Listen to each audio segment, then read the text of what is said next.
So I was just asking for permission from Anan, and all the senior monks here at the monastery, as well as all of the other monastics, good friends in the Dhamma here, and all of the lay people, to speak on the Dhamma.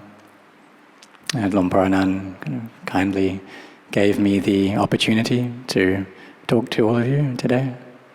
So hopefully I can say something that will be of benefit, that you can use to let go of some difficulties or attachments, find a bit more peace and happiness. I think if I can achieve that, then I've done my job well. But it's interesting seeing all of you. And we come together to practice the Dhamma like this, and I think many of you are regular practitioners here, at least online here, that we've been organising these retreats for, 3 years now, and I think many of you have been coming to most, if not all of them. So it's been very inspiring to see so many people come and have faith in our teacher, Anan, have faith in the teachings of the Buddha, willing to come and to practice like this, and willing to use this opportunity and use this technology that we have these days in a very good way, really in the way that it should be used, used for us to improve our lives and to improve our hearts. And I know that, I think as many monks have mentioned, that many of you have been joining from different time zones and are getting up very early or staying up very late at night. And it's always impressive to see that.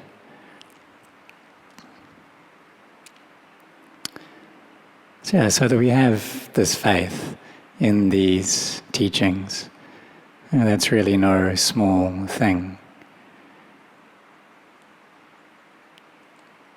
And I like to think of at the time of the Buddha that even a being so great as the Buddha, and that there are so many people who had faith in his teachings, and so many people who realized awakening, who sincerely practiced his teachings. You get these stories of huge numbers of people going and ordaining, taking on the robes just from hearing one teaching, or awakening just from one teaching. That's really incredible. But there are also a lot of people who heard those teachings and weren't interested at all. A lot of people who they would have seen the Buddha on arms round and just let him walk past. So it's up to the faith that we have as well, the faith and the wisdom in our hearts, whether we use these opportunities well. And no matter how great the external conditions may be, that if we don't have faith, if we don't have some wisdom, then they can't do very much to help us. And we just let that opportunity pass us by.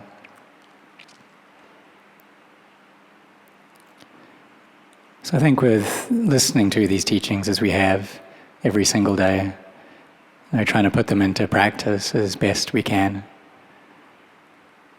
And I think reflecting on the teachings and seeing, well, where is it that, what teachings is it that we haven't yet used in our lives? And trying to find out ways that we can pick those up, that we can put those into action.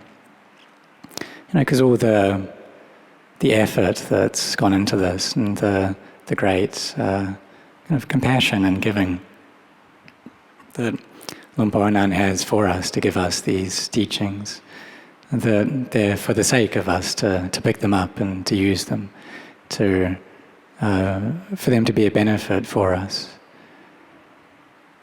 I've often been very deeply impressed and surprised with Luang Anan and his compassion, that there have been many times that maybe someone has suggested that we do a retreat like this, or he's come up with the idea himself. And talking to him about it, and he often has so many things that he has on, many duties, a huge number of disciples, pretty much always engaged in something, with helping someone in some way. And even though he has so much to do, when I've asked him that maybe a layperson's invited to do a retreat or something like this, that most of the time he's just said, okay, let's do it. Even if I've been quite kind of reluctant myself, because of his health, or concerned for him not having enough time to rest, enough time for himself, that he's responded with, all right, let's do this. And I think that's the kind of compassion that he has for us all, that he wishes to benefit us, and sees that these retreats really are of benefit. And I think that all of you attending, that gives him and us all encouragement as well. The times that I've mentioned to him, how many people have been attending and from what countries, that he has said that this helps him to gain encouragement, to do more of this teaching, to help more of you. But ultimately it's up to us, to put these teachings into practice. And so what I've noticed with being around him sometimes, translating in a more private way, if there's some people staying at the monastery or some people coming to visit and wanting to talk to him, that there's this constant encouragement for people to take the next step, or to extend their boundaries of what it is that they're doing in terms of Dhamma. So if it's someone who doesn't yet keep the 5 precepts consistently, then he gives this encouragement to do that. If it's someone who can keep the 5 precepts, and sometimes recommends to keep the 8 precepts, maybe once a week. If they're doing that once a week, then maybe twice or 3 times a week. If it's someone who doesn't yet have a consistent meditation practice, to do that, or if they do, they do it for a little bit longer, or to have another period of meditation, maybe meditate in the morning and in the evening as well, or to spend some time in the monastery and do more full practice, spend more time practicing. And so it's this constant encouragement then for us to extend ourselves. Because I think that it's normal for us that we have quite a limited idea of who we are and what we're capable of. And this very fixed, narrow perception of ourselves.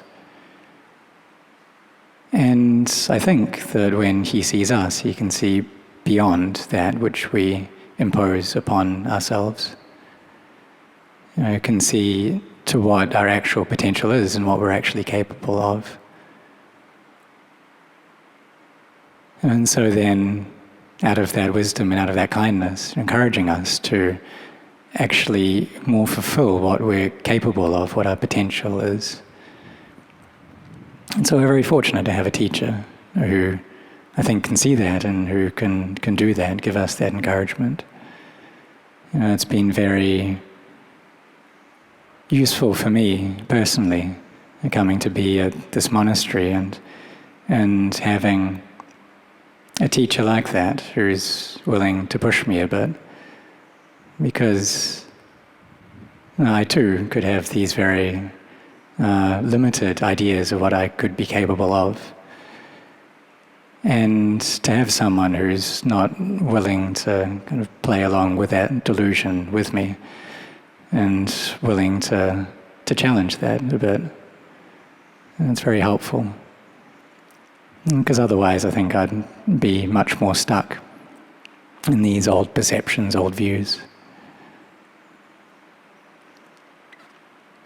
I think ultimately what we gain from the practice, like no matter what it is, no matter what aspect it is, whether it's the generosity that we do, whether it's the virtue that we keep, whether it's the meditation that we do, know what it is, that's goodness that we're creating, and that goodness in turn comes back to us. And that is a source of happiness and a source of ease and peace for us. And so that's what it gives us eventually, right? And the more that we practice, I think for all of you, you know this already, the more that we gain this. I think that's why that we're willing to come and do these retreats like this, because we know that this gives us this happiness, this ease, this peace. But I think we also know that in practicing, it's not always just ease and peace. That we have a lot of difficulty that we have to be with. And so something that Lumpur often tells us, and tells the monks, is that there can be a lot of difficulty and a lot of suffering, but it's the suffering that has happiness as its reward. It has happiness in the future. Whereas the way of the world, it gives us happiness now, but it has suffering waiting for us in the future. So I think for those beings who have intelligence, they'll be looking for that more long-term happiness. And so in that, it's the fact that this path can be difficult, that it can be arduous, and that we need then to have strength of heart to be able to carry on through. And that if we don't have that, then we'll give up pretty quickly. And so where does that strength of heart come from then? And really, ultimately it needs to come from our practice as well. But these strengths that the Buddha taught about is the strength of faith, the strength of energy, of mindfulness and samadhi and wisdom. That these are things that we can draw upon, that we really should be drawing upon. And to be able to bring those up and to use them in our practice.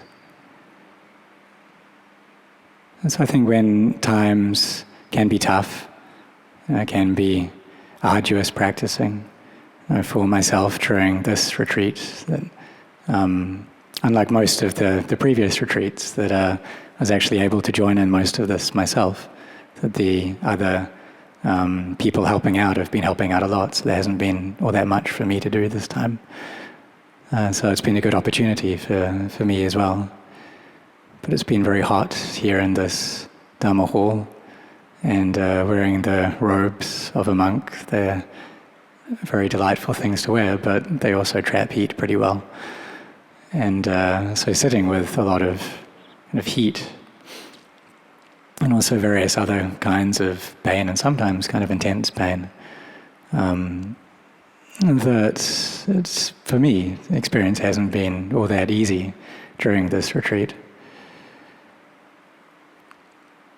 But it's, I think, that ability and that willingness to stay with it, that even though things can be tough, to not run away. And so for me, there are a number of reflections that I like to bring up that can help me with that. And so one is to reflect upon the Krupa-ajahns and what they've been through, and the sometimes quite incredible difficulties that they went through in their practice. But they were willing to do that. And Ajahn Chah, he sometimes said to his disciples that I needed to pass over haunted graves and through the jaws of tigers to be able to bring these teachings to you. So he was someone who wouldn't run away from difficulty. He was willing to go into charnel grounds, and perhaps for some of us that doesn't bring up a picture of so much fear, but from what I understand, it was really terrifying. And from what Luang Por Anan has said, the times that he spent in charnel grounds, that he was so scared that at times he thought he was going to go crazy. The fear was that intense. And he later developed heart problems, and he said that probably the main reason for that was just the fear that he experienced in those charnel grounds, that his heart was pounding so much for so long that he eventually developed heart problems.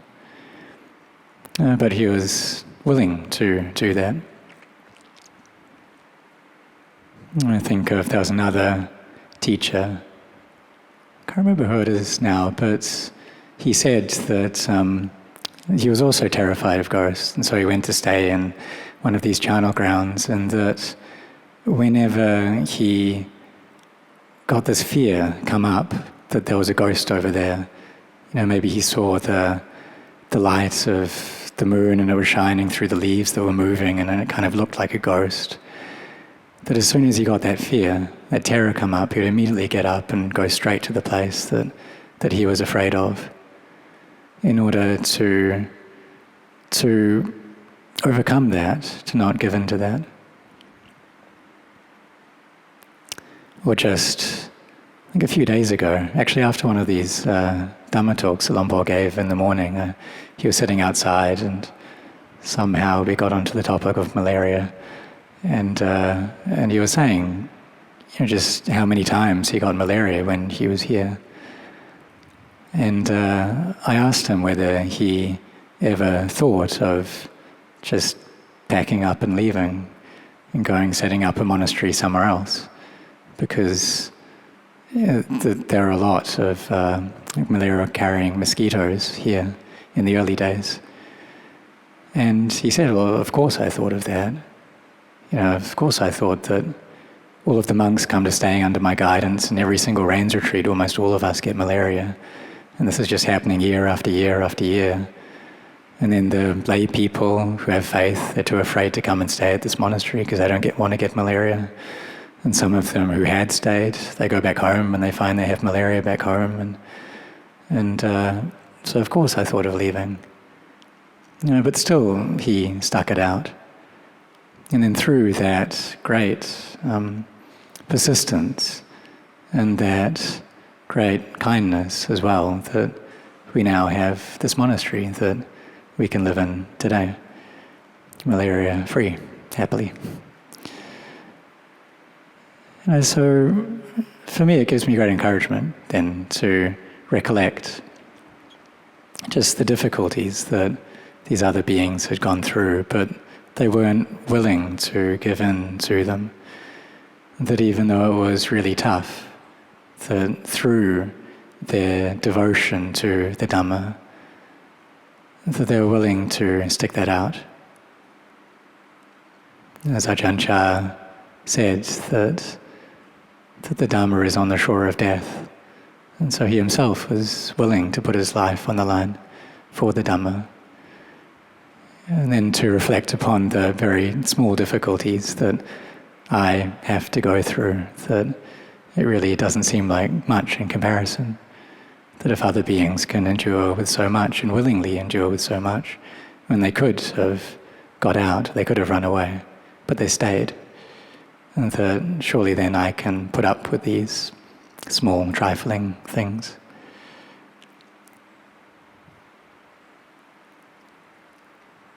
So it's useful then, I think, to bring up a point of comparison and something that we can use to give us encouragement. And so whatever that is that works for us. And there's one time I was on Tudong, I was walking with my ball and robes and other things in Kanchanaburi province. And I decided to walk along what they call the death railway, which in hindsight was not a very auspicious place to be walking, but I started off at the bridge that they built during World War II.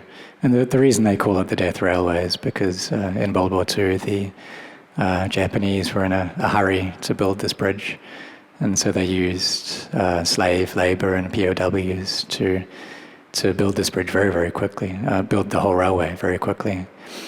And they say that between 1 and 200,000 people died building the railway. So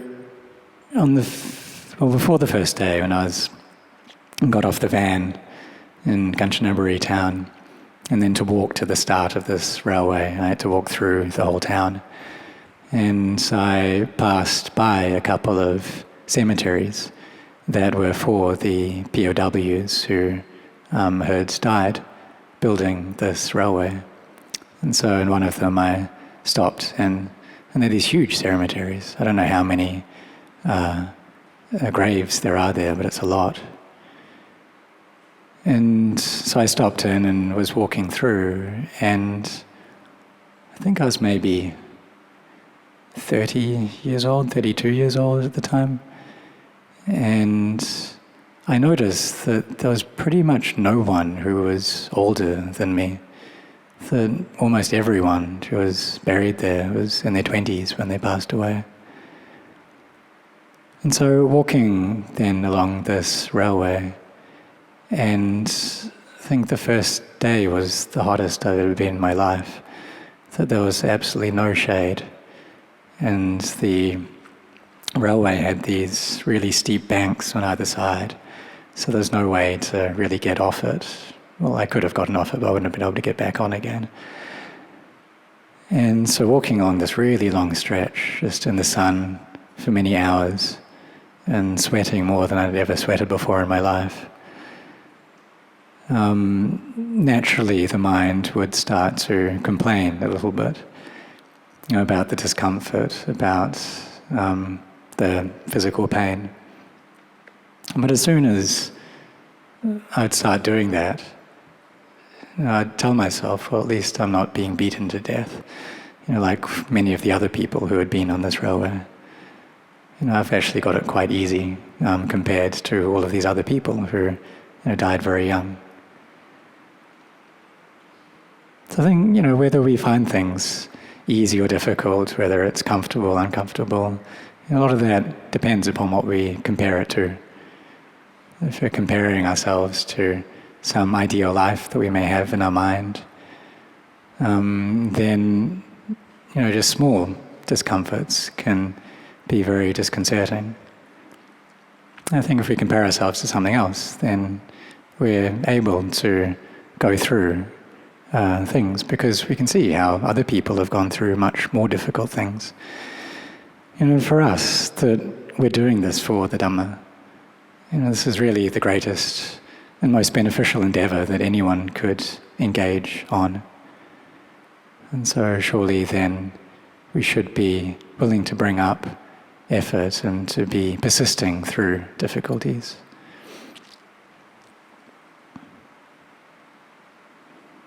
And so for whatever it is that we can bring up to remind ourselves that other beings have gone through far worse, the times have been far more difficult. Maybe we can even compare it to things that we've experienced in our own lives. And that's one of the benefits that Anan has said about maybe taking on extra practices at some times. There are some people, monastics, and also I think a number of the lay people here who have done the practice of staying up all night and meditating all night.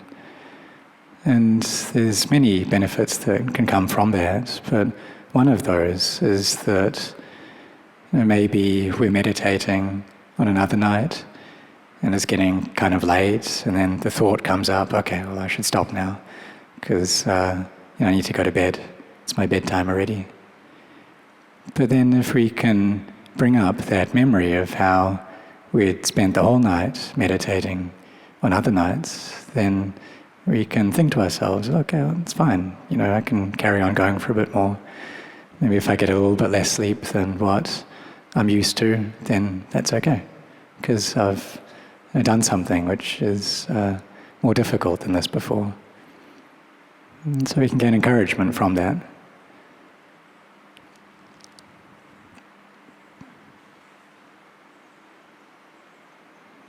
And so bringing up faith, faith in our teacher.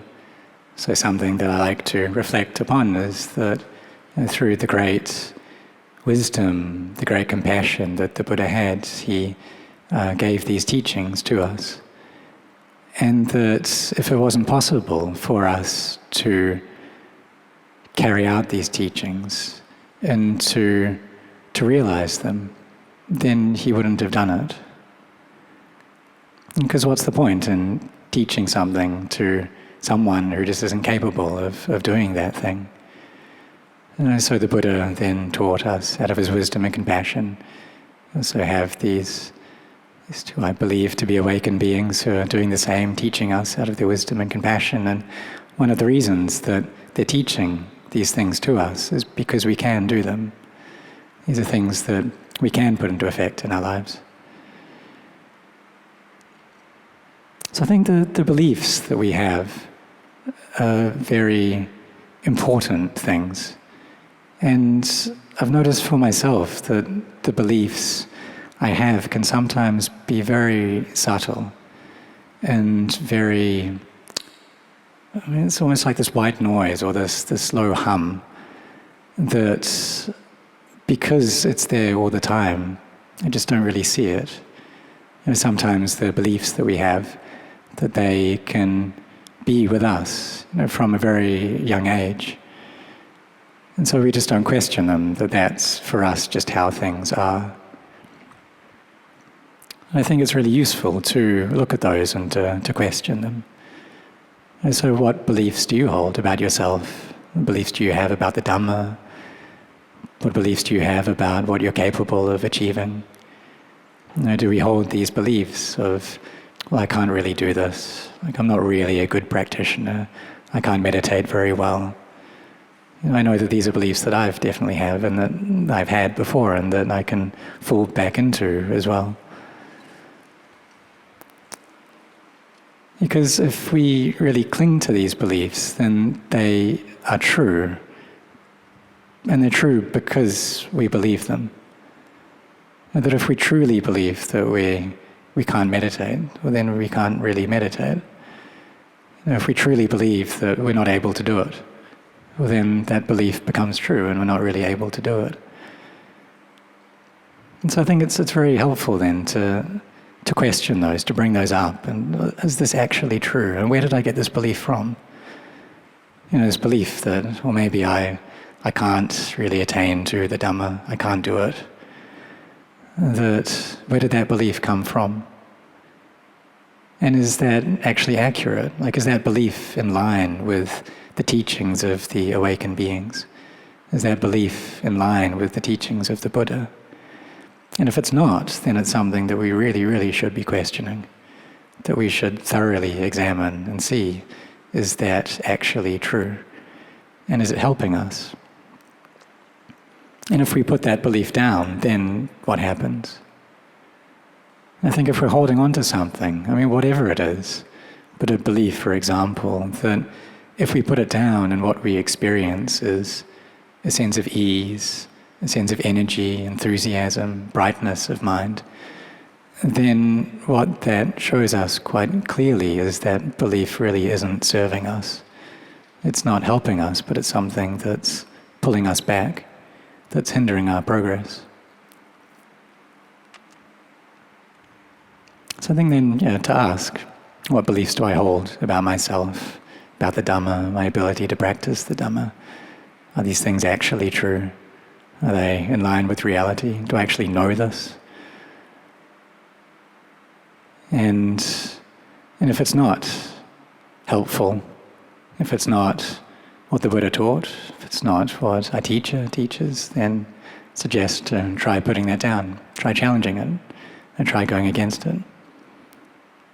And if we do that, then then we can start gaining beliefs which are actually useful for us and which help to propel us further along the path.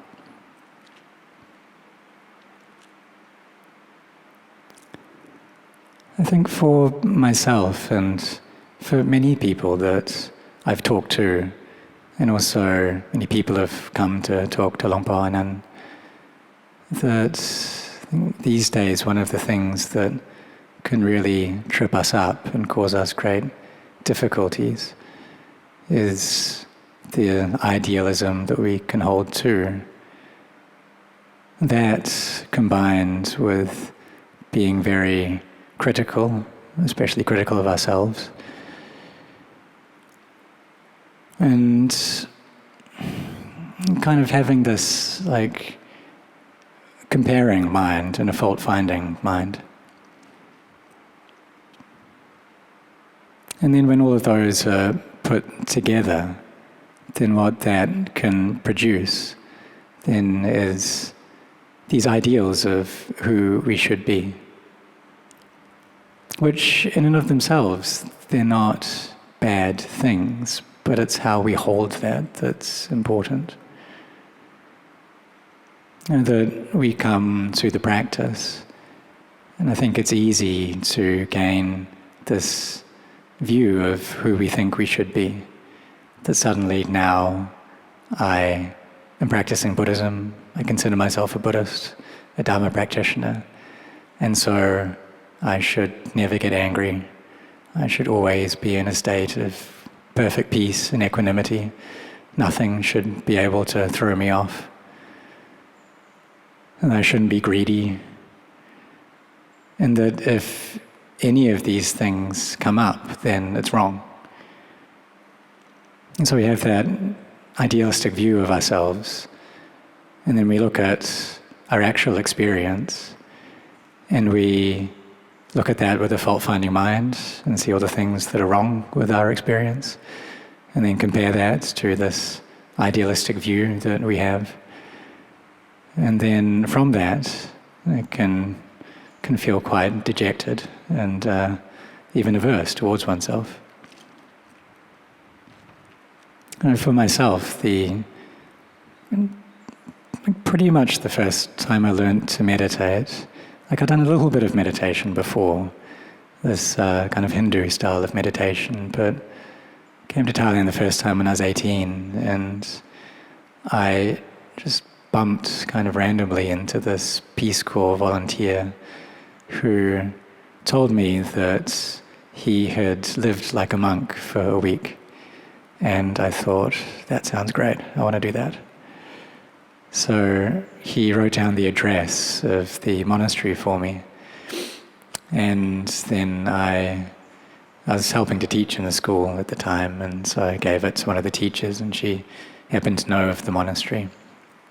And so she helped to phone up, and they said that they had a retreat from the 1st to the 10th of every month.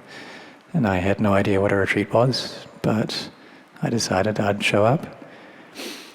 So I went along, and they showed me around the place, and they were explaining the rules. I really didn't know what I was getting myself into. And they showed me the room, and it looked like a prison cell. It's like this concrete box with iron windows and a concrete bed and a wooden pillar. And then they were explaining that, you don't eat after midday. I really like having dinner, so that didn't sound very nice.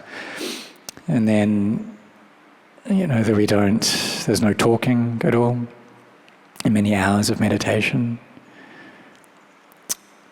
But I thought to myself, okay, I'll just do this. And as long as it's not like weird and creepy, and as long as it doesn't turn out to be some kind of fanatical cult, I'll stay and see what it's like. And so I stayed and did the retreat. And having not had much experience with meditation, sitting on the ground cross-legged for many hours was really, really painful. And then I'd look up and I'd look at everyone else. There were many other people on the retreat. I think there was about 80 to 100 people. And look around and everyone just looks so serene and calm and at ease.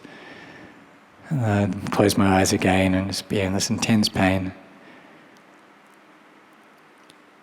And then as the days went on, as the second day, the third day, that I got kind of some more clarity over my mind. And before I started that retreat, I really thought I was like a good person, a nice person.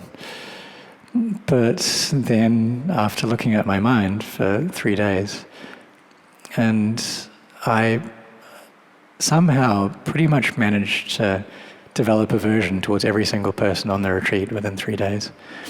And there was this anger and sometimes hatred towards many of the people, and sometimes for the most stupid reasons. This one guy, I remember just the way he walked, I really didn't like that. And then another person, we did yoga in the morning, and it's like the way that he was doing yoga posture just really annoyed me. And then someone else, when we did like the corpse pose at the end of yoga, that he would start snoring after a few seconds, and so I started hating him for that.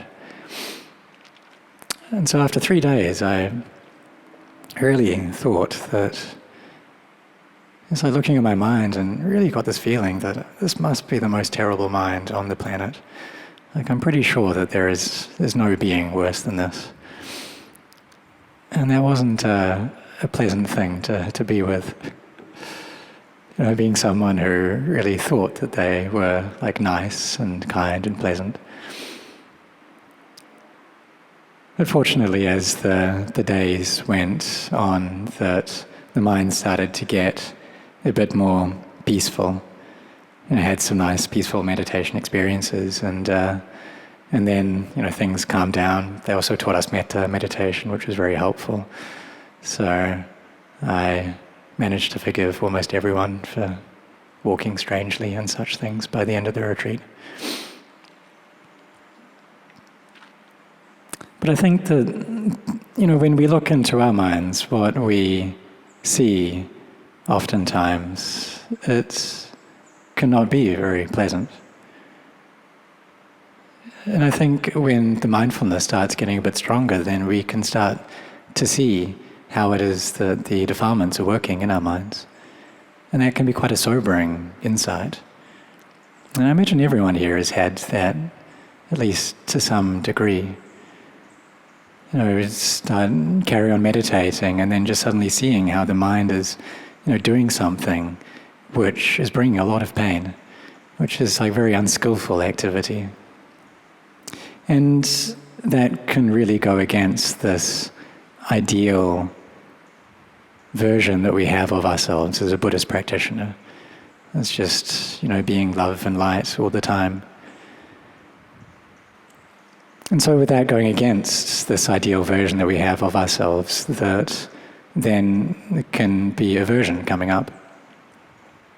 And this aversion towards ourselves. I shouldn't be like this. It's wrong for me to be like this. It's wrong for me to experience this. This is bad. And I'm bad. And so that's one way of relating to it. And for myself and many people I've talked to, it seems to be something of this trap that many people can get into. But really what that is, it's just defilement overlaying defilement. That we see this unskillful activity in the mind, and then the mind responds to it with more unskillful activity. And that's really not helpful. It just makes the situation worse.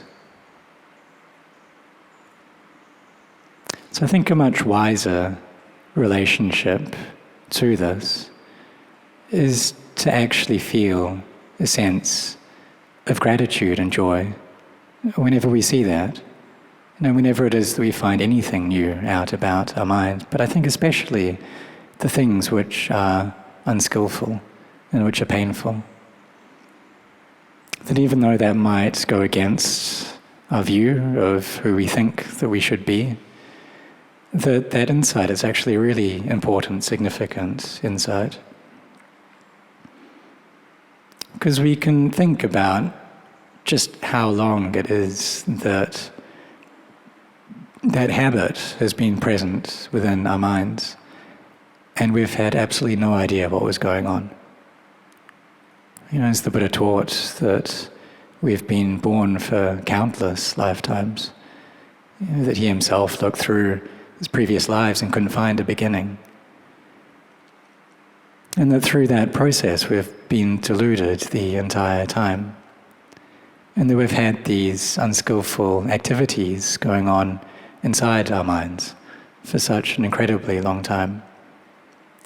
But now, having had this awareness and this insight that I'm aware of what's happening, that I've seen this, and that seeing it's really important. Because if we don't see that, if we allow ourselves to just carry on being ignorant, then that thing controls us. It's always there, working inside our minds, causing us pain. It's just we don't see what's going on. And that we feel that pain, we experience the pain, but we don't know why it's happening. And then we can start, blaming all different kinds of things just because we don't know what's going on. So we try to find a cause for our suffering, and we mostly look outside of ourselves and start blaming all kinds of things outside of ourselves. But really it's happening within us. It's just we don't see what's happening. So by seeing, by having that kind of an insight into any unskillful or painful activity of the mind, that we start realizing where that pain is coming from. And within that realization, it is the freedom from that pain. That within that realization, then, that we can now do something about it. And we can have the trust, can have the encouragement and the faith that with practicing the teachings of the Buddha, with us being a disciple of a Kruba Ajahn, of an awakened being, that we do have the means and the ability to be able to overcome this and to get through it. And it may take a bit of time. Sometimes it can just be a short amount of time, but sometimes it can be a number of years. But if we stick with it, then we will get through it. So then I think when we experience this, then when we see something come up, maybe a way that we're getting angry about something, a way we're getting jealous about something, or whatever it is, that we can be very happy that we've seen that. It can be this gratitude that I've seen this now, and now within this seeing, then I have the chance to work through this and to put this down. And then as we go along, then steadily we put it down, we experience the freedom from that pain. We experience this extra lightness of mind, this happiness of mind. I think it really requires that, though, in our Dhamma practice, to be willing to look into perhaps the more ugly side of the mind, or the ways that it's doing things which are not really working for us, that aren't working in line with the Dhamma, and be willing to be there with it, to not run away from it. But what's also really important is to not just become averse towards it. And again, from my own experience and from conversations I've had with many people, I think that's something that people these days can really get into. I get the feeling that in previous times, people were much more accepting of themselves and of flaws within themselves, but these days it doesn't really seem to be that way. And so then it can be the case that, say, anger comes up in the mind, and we get really flustered by that, and we try to just get rid of it as quickly as possible. And if that's coming from a place of aversion, it's not really going to work. Because again, we're just overlaying defilement with defilement. That anger's come up, and then we're getting angry at the anger, or we're getting angry at ourselves for experiencing anger. And if it's like that, then we can't really do very much. And it's like there's one object that's come up, and then the mind is then overlaying that, so with something else, with this barrier. And until we remove that barrier, then we can't actually get at that original thing. So I found it really helpful then, with everything, but especially with unskillful qualities, that when they arise, to just check what my relationship to this is. And as Anan, Cha very frequently encouraged, this not getting into liking, not getting into disliking, that if we're acting through either of those tendencies, either of those delusions, then that's not the path. That's not the path to freedom. That's not what's going to lead us to the end of suffering. So then if an unskillful quality comes up, well, am I averse to this? And am I averse to myself for experiencing this? And if there is that aversion, then we need to clear that out first before we can get at the actual thing. So I think bringing up the sense of acceptance. And acceptance here doesn't mean that we don't do anything, that we just leave it as it is. But what it means is bringing the mind back to that state of centeredness, to being in the middle, to not going off into liking, not going off into disliking, but able to be with something for what it is, and just calmly stay with it and experiencing it for how it is. And if it's hard to do that, then you can bring up metta and spread loving kindness towards even this thing, this object, towards the anger, spread loving kindness towards ourselves. Bring up this acceptance that it's just normal. It's normal for us as practitioners. That, really what that means, being a practitioner, is that we're not perfect yet. And that's why we're practitioners, right?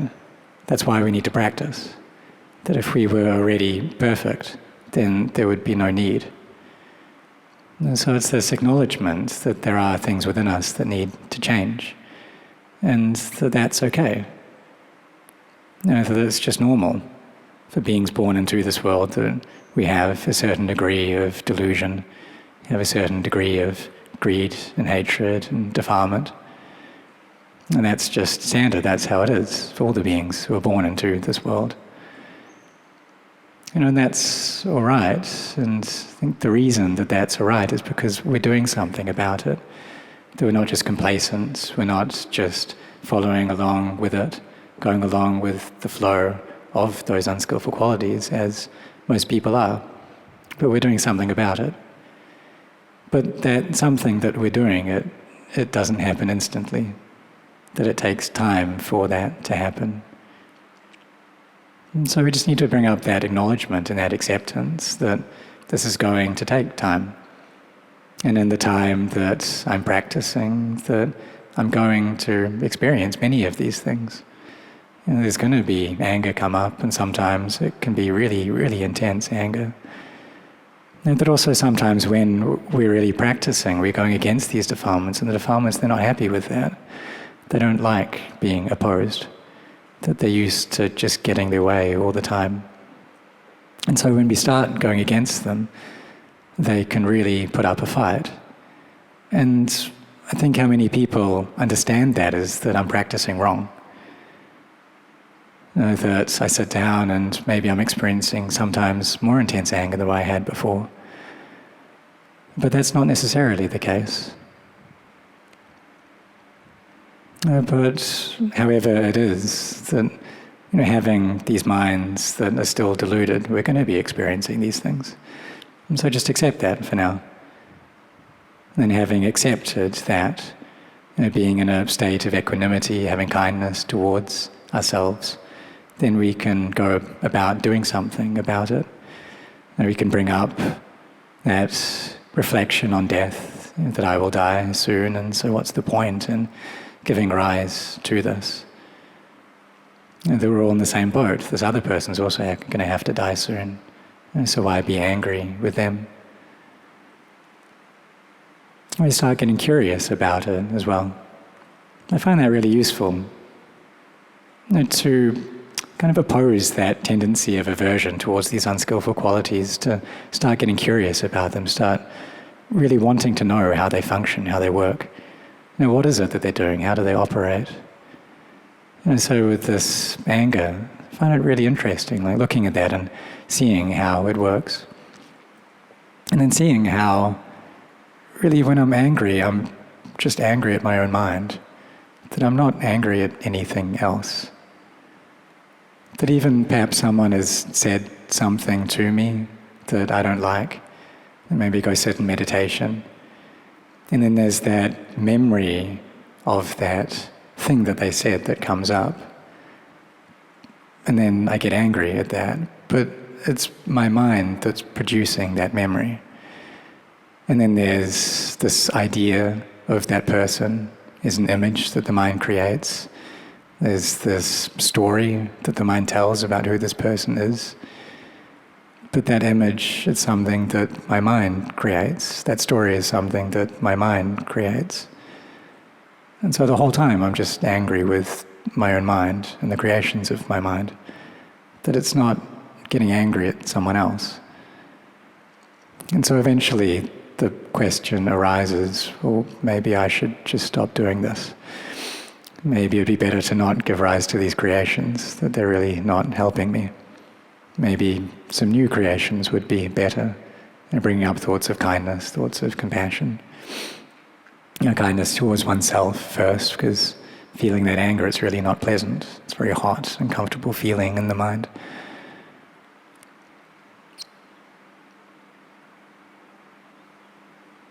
So I think this is all a matter of learning then how to teach ourselves, how to be, in a way, good parents towards ourselves.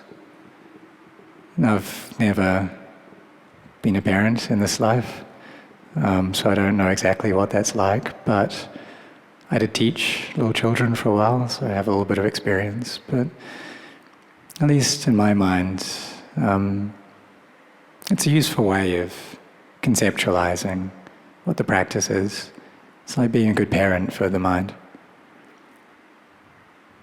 So one thing that we have to be on top of what's happening, right? That if the parent just allows the child to go off and they're not aware of what the child's doing, then that's very dangerous. And so with our minds, we have all of these, all this delusion, but all these habits that aren't helpful for us. And if we just allow the mind to go off, it's going to go off following those habits, and it's going to get itself into a lot of pain. And I think we've all experienced that. And I think especially if we reflect upon the period that we had before we started practicing, we know what that was like. The mind just running here and there uncontrollably without anyone looking after it, getting itself into all kinds of pain, all kinds of problems. And so one aspect of being a good parent for our minds is that we are actually there with them, that we're aware of what's happening. And so we try to have that mindfulness over them constantly. And see what's going on. And then also being a good parent. As Anan mentioned in one of the answers to one of the questions a few nights ago, that it requires both that aspect of encouragement and also an aspect of discipline as well. And both of those are really important. Because if we're too heavy on one side, then it goes off. And I think your parents can know that as well. That if just praising a child and allowing the child to do whatever they want, then that can go off in a bad way. But if the parent's also too hard on the child and criticizing them too much, blaming them too much, shouting them too much, that also goes off in another way. So we need to know how to get a balance of that. When it is to lift up the mind, when it is to encourage ourselves, to give ourselves some praise, and when it is to start reining the mind in. I think especially if it's going off, in a direction that's really painful for it, then we do whatever we can to stop it from going there. And even sometimes that requires some force. And if that's coming from compassion and from this mindfulness and wisdom, then that's fine, if that's what it requires.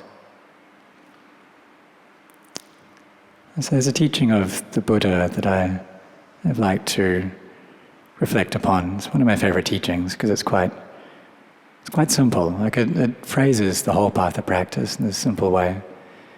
That he was teaching his son Rahula, and they say that Rahula was 7 years old at the time of this teaching. And then he asked Rahula what a mirror is for. And Rahula said, well, it's to reflect. And the Buddha said, right, and so we need to be always reflecting upon ourselves, to be reflecting upon our acts of our body, our speech, and our mind. And so he said, if you see that you want to do an act of the body that is going to bring suffering for yourself, to others, or to both, that's an unskillful act with painful results, then you should not do that. And if it's something which is going to give, or not going to give painful results, and that's something that you can do. And then when you are currently acting, that if you see this action that you engaged in, that if that is an action which is bringing about painful results to yourself, to others, to both, that's unskillful, that has painful results, then you should stop doing that. But if not, then you can carry on. And then if you reflect upon an action that you have done, and you see that that action brought pain to yourself, to others, to both, and then you should feel like, I never want to do that action again, and make this determination to not do it. You also recommended to find out a trusted spiritual companion or a teacher and to tell them about that action as well. And so the same was for speech too, and the same for actions of mind. That if we're about to engage in an action of mind and you realize that this is going to bring painful results, then you should not do that. If you're currently engaged in an action of mind, you realize this is bringing about painful results, then you should stop. And if you've engaged in an action of mind that's brought about painful results, then you should feel that this was not appropriate for me to have done. This is something that is definitely not worthy of doing, and to resolve to not do that again. So I found for myself that teaching was really useful. That sometimes there can be these habits of the mind which can be so strong. And we know that they're painful, but for whatever means, we convince ourselves that it's okay to do it, or that we should be doing it. I remember there was, for myself, as long as I can remember really, that have this habit of coming down really hard on myself if I made any mistake, that the mind would really start beating itself up quite thoroughly and severely. And it had its own reasoning, its own logic to it.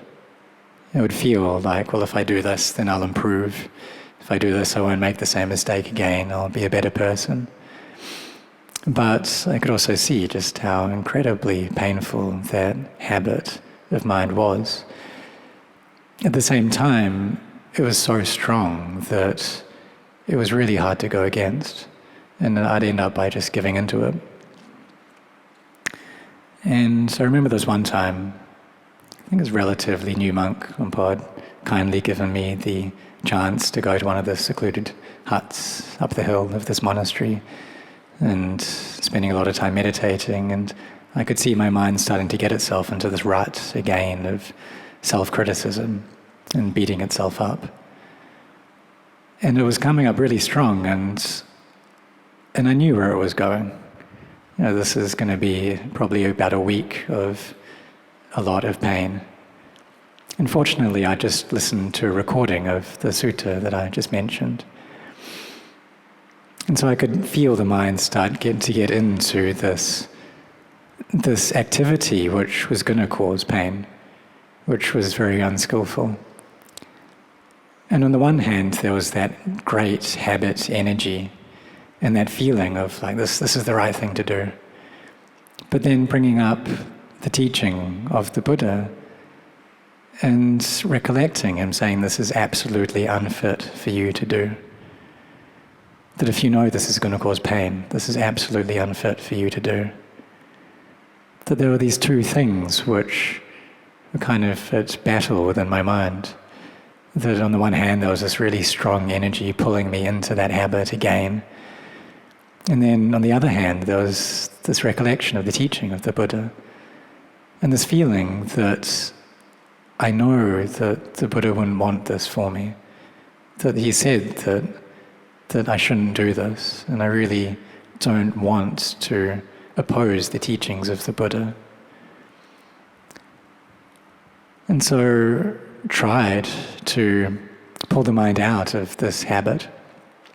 And this was going on for a long time. And I found the thing that really drained my energy was this thought that would come up of, this is hopeless, that I've given into this every single time. I'm not going to be able to do it again. I can't do this. But then when that would come up, then bring up this recollection of the teaching, this Buddha saying, this is absolutely unfit for you to do. And then that giving me energy to pull my mind away from it. And it really took a lot of energy, bringing up a lot of energy, and pulling my mind away from this state. But I think after 2 or 3 hours was able to do that, and this habit then started fading away. And in the place of that habit, there was this joy that came up that I finally did it. I was able to do that. And if I can do it this time, I can definitely do it again. So I tell this story because I think all of us have unskillful mental habits that we can get ourselves into a rut with. We get stuck in, and they can start spiraling us downwards. We start getting into them, the energy of the mind starts getting lower, and starts getting dark, and then we get into it even more. And it can just go down and down and down.